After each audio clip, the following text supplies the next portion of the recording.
So I think this is where we are.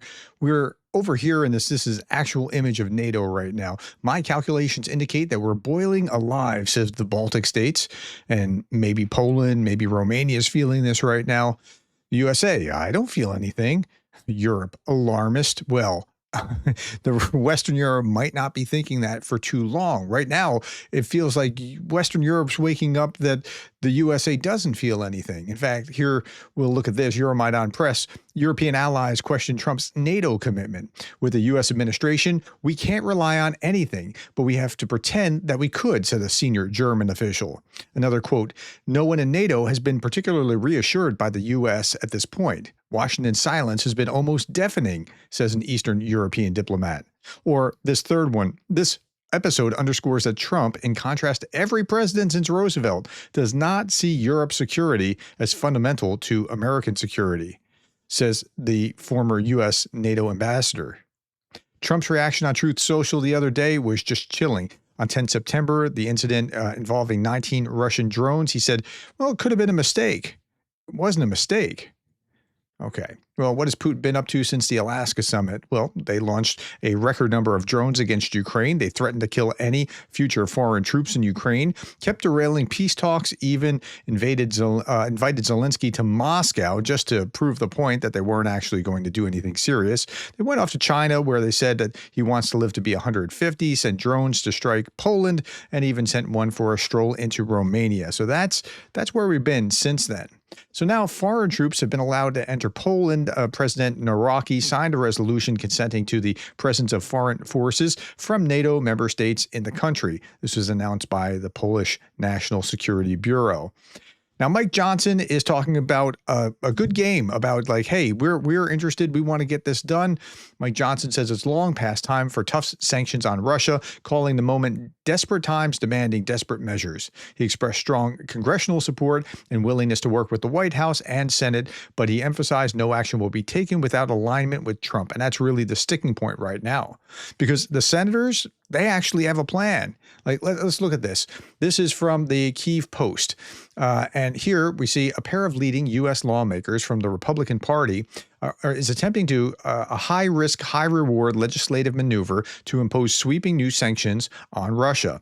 Senator Lindsey Graham and Congressman Brian Fitzpatrick of Pennsylvania announced that they will push to attach a sanctions bill to a must-pass government funding measure, a move that could force a showdown over the United States' strategy toward the war in Ukraine. The proposed legislation, known as the Sanctioning Russia's Act of 2025, is not a new concept. It's been stalled in Congress for months, in part due to what lawmakers have perceived as a reluctance from President Donald Trump to embrace the broad sanctions against Moscow. But by tying the bill to a continuing resolution, or CR, the lawmakers are leveraging the threat of a government shutdown to force a vote on a bill that could otherwise languish. So if you stick this in with the big budget bill that will allow the budget to go on for the next 3 months, 6 months, a year, whatever it is, that's how they're hoping to get this across. And they may very well be successful in doing that. We'll see what happens. Now, I thought this was great commentary. Imagine America after 9/11. Thousands are dead, cities in shock, a nation under attack. Now imagine if Europe had rolled out the red carpet for Osama bin Laden. Imagine if the world had demanded that the United States surrender part of its territory for peace. Imagine if they told America that it had no right to fight back, no right to even start a war against bin Laden and Afghanistan. Imagine if world leaders had declared that bin Laden was their friend. Imagine if they had lifted sanctions on him while you buried your dead. That's what Ukrainians live through today. They stood with America after 9/11, but now they watch as America debates whether to stand with them while Russia kills their children, flattens their cities, and tries to erase their nation. I think this is very fair commentary. And every time Trump, J.D. Vance, or Hegseth open their mouths, the world sees that the United States is in the same grotesque mirror that I've just described. For Americans, it should feel personal because it's not just about Ukraine. That's right. This is not just about Ukraine. It's about whether the United States still stands for freedom. And history will not be kind. I'm afraid that's true. Meanwhile, what's Zelensky doing about it? The most effective sanctions are the fire at Russian oil refineries, terminals, and depots. Yeah, that's right. They're doing it. There's 12, 13 now, maybe even 14 that have been hit since August 1st. So I think it's 13 right now. It's hard to keep up because it's every other day there's something. Okay, President Stubb says right now we're living in a 1918, 1945, or 1989 moment in world history. We just don't know where the world is going to. Let's listen to what he has to say. This is really, really important. Power politics is back, spheres of interest is back, Russian imperialism is not gone, so start adjusting. And of course, you know, it wasn't a very kosher thing to say at the time, and I'm not happy that I was right, but that's what happened. But no one listened. Well, I mean, some people listened, some didn't. You know, I think kind of a lot of Eastern European countries were right about Russia at that time. But I think we were all those that were closest to Russia, to the experience of what Russia did to them, had the best perception of what was going on or what was going to happen. In this wave of, yeah, you know, Russia is going to become a democracy. We were even thinking China is going to become a democracy. And that was our hopeful, like we wanted Russia to reform and just be, you know, a player in the world, in the nation.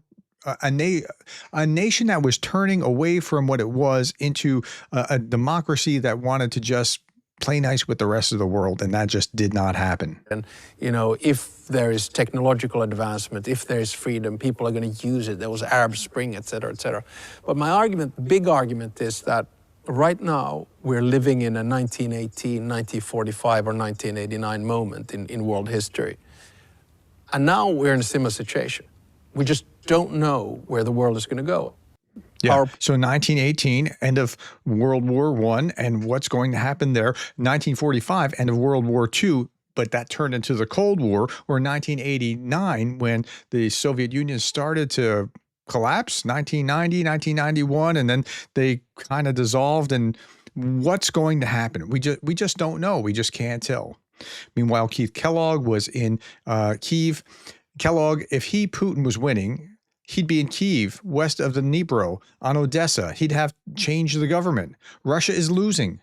Losses are World War II scale, over 1 million dead and wounded. First line units are gone, tanks pulled from museums. That's hardly, when you think about it like that, that's hardly a successful or winning formula when you think about what Putin has been able to accomplish over the last 3 years, or at least since the counter attack that Kyiv pushed on Moscow. Okay, U.S. behind Ukraine drone tech, or behind in Ukraine drone tech, says Kellogg. I think we in the United States are behind. I think a lot of nations are behind. And I think, to credit the Ukrainians, they picked up on that, and they're the world leaders in it.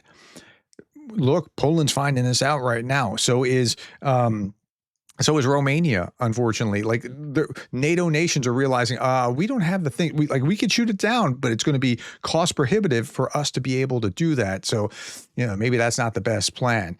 All right, Kellogg is a grossly compromised envoy, says Che Bowes of RT. He should be removed. Well, if Che Bowes wants him to be removed, maybe he's in a good place. Well, why is he saying that? Well, he's talking about the photo shows an art object. This comment here, the photo shows an art object which has "country of slaves" written across the map of Russia, and a sword with an owl.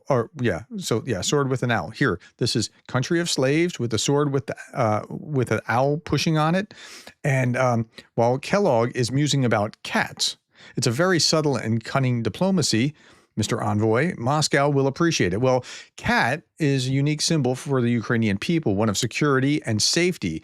And since Keith sounds like cat, and I only know that because I'm trying to do Duolingo for a little while over the summer, and I haven't been able to keep up, and the semester started again, so I only got but so far. But cat in Ukrainian is kit, and kit sounds like Keith. And so, yeah. The Ukrainians have nicknamed my role as Special Envoy Kellogg as the Cat. And when the Cat visits Ukraine, Russia pauses its strikes on civilians. Like, that happened for like a week one time. So, yeah, that's really interesting. All right, just a couple last little things. These Chinese bots and Russian bots, they're just wishing us harm. Like, so be careful what you do with social media, because, yeah, they want to keep you inflamed with one another. And then Georgia's city of Tbilisi, right now, 291st day of protest against Russia's seizure of their government. Good on the people of Georgia. We'll leave you with this. On this day in 2022, Russian missiles struck and breached the dam at Kryvyi Rih. My tankies believe two mutually incompatible things. One, Russia will end humanity in a nuclear war. And two, Russia is too nice to blow up a dam and kill loads of civilians. It must have been those bad Ukrainians. All right. So with that, we'll go to this. And this is my shout out. And this is for Jan Bovnik. Jan Bovnik is a graduate student, a YouTube member. And I just want to say, Jan, thank you very much for being a YouTube member. Thank you all for your time. Thank you for the likes and the shares and the subscribes. And thank you for being the kind of person that cares about Ukraine.